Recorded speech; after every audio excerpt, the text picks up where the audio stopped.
আচ্ছা আপু, আপনাদের কি হোটেলে রুম খালি আছে? জি স্যার, আছে স্যার।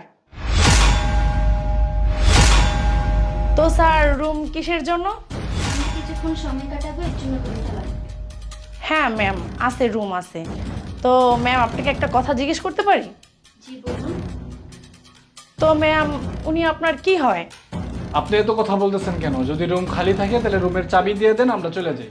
হ্যাঁ স্যার, চাবি তো অবশ্যই দিব, মানে একটু জিজ্ঞেস করলাম। আরে কি সমস্যা? উনি আমার বয়ফ্রেন্ড হয় আপু। ও তাই? তো আপু আপনাদের কতদিনের সম্পর্ক? বুঝলাম না, আপনি এত পেঁচাচ্ছেন কেন? এত কথা বলতেছেন কেন? চাবি থাকলে চাবি দেন, আমরা চলে যাই, ভালো লাগতেছে না। আরে সমস্যা কোথায়? আমাদের সম্পর্কের কথা ওনার কাছে বললে সমস্যা কি? আপু আমরা আপনাদের হোটেল ছাড়াও আরো অনেক হোটেলে গেছি, আর আমরা খুব শীঘ্রই বিয়ে করতেছি কয়েকদিনের মধ্যে। বাহ, আপনারা আরও হোটেলে গেছেন? তো এই 2 বছর তো মনে হয় অনেক অনেক হোটেলে যে আপনারা সময় কাটাইছেন, তো আপনারা বিয়েও করতেছেন, ভালো কথা, আপনাদের দুজনকে খুব ভালো মানাইছে। তো নেন, চাবিটা নেন, আর আপনারা 4 তলার 126 নম্বর রুমে যাবেন। এই রাকিব, এদিকে আস। এই ম্যাডামদেরকে 126 নম্বর রুমটা দেখে আসো, 4 তলায়। থ্যাংক ইউ আপু, আমাদের বিয়েতে আপনাকে দাওয়াত দেবো ইনশাআল্লাহ। চলো না, আর কথা কথা বলবো। এই যে স্যার আপনাদের 126 নম্বর রুম, আর আপনাদের যা লাগবে আমাকে বললেন, এই যে চাবিটা। ঠিক আছে, থ্যাংক ইউ ভাইয়া।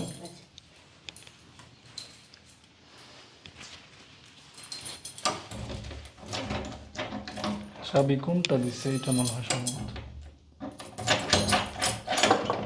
আসো, টুকু তুমি ভিতরে বসো, আমি নাস্তা নিয়ে আসি। এই নাও, তালাটা রাখো।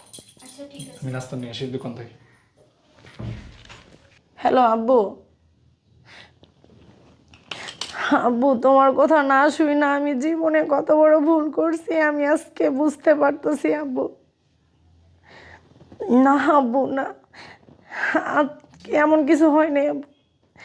আচ্ছা ঠিক আছে আব্বু, আমি তোমার সাথে পরে কথা বলবো না আব্বু। এই, তুমি অফিসে কি করো? এই অফিসে আমি চাকরি করি। এই অফিসে আমি নতুন চাকরি পাইছি, আজকেই জয়েন করছি।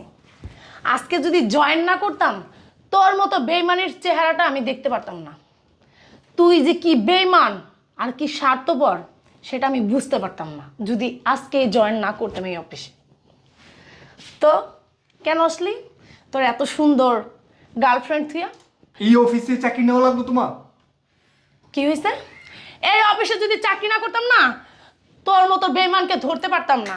আর এই অফিসে চাকরি করে বলেই তুই খাইতে পারস, তোর পেটে আছে না ভাত যায় আমার টাকা দিয়ে। আর তুই কি বলো, ওই মেয়ের সাথে তোর 2 বছর সম্পর্ক, তাও আমার সাথে তোর বিয়ে হওয়ার পরে। ওই মেয়ে বলল ওর সাথে তোর 2 বছরের সম্পর্ক, তাও আমার সাথে তোর বিয়ে হওয়ার পরে। আরও বলল তুই এই হোটেল ছাড়া আরও অনেক অনেক হোটেলে ওর সাথে সময় কাটাইছস। হ্যাঁ, হ্যাঁ? সময় কাটাইছি। তোর লজ্জা করলো না? তোর লজ্জা করলো না? তোর বউ থাকা সত্ত্বেও তুই আরেকটা মেয়ের সাথে হোটেলে কাটাইতে যাস। তাও তোর বউর টাকায় তুই সেই মেয়ের সাথে সময় কাটাস, নিজের টাকায় কাটাস। এই এই বেমান, তুই তোর নিজের টাকায় কাটাস? এদিকে আয়। তুই কি তোর নিজের টাকায় কাটাস? আমি ইনকাম করে কষ্ট করে যেই টাকা তোকে দেই সেই টাকা দিয়ে তুমি মেয়ে নিয়ে ফুর্তি করো। তোমার কি লজ্জা করে না? এই তুই কি পুরুষ? আমার মনে হয় না, তুই একটা কাপুরুষ। তুই যদি পুরুষ হইতি তাহলে নিজের বউয়ের টাকায় আর একটা মেয়ে মানুষ নিয়ে হোটেলে হোটেলে যাইতি না। আমিও তোকে ভালোবাসা বিয়ে করছিলাম, আমার বাবা মার কথা না শুই না আমি তোকে বিয়ে করছি, তোর হাত ধরে চলে আসছি। আর আজকে তুই আমার এটা দেখালি, তোর সাথে আমি 3 বছর সংসার করলাম, আর তোমার 2 বছরের আরেকজনের সাথে সম্পর্ক হয়ে গেছে। হ্যাঁ কেন? আমি কি দেখতে ভালো না, অসুন্দর? আর তুমি কি আমাকে ইনকাম করে খাও? আমি তোমাকে ইনকাম করে খাওয়াই।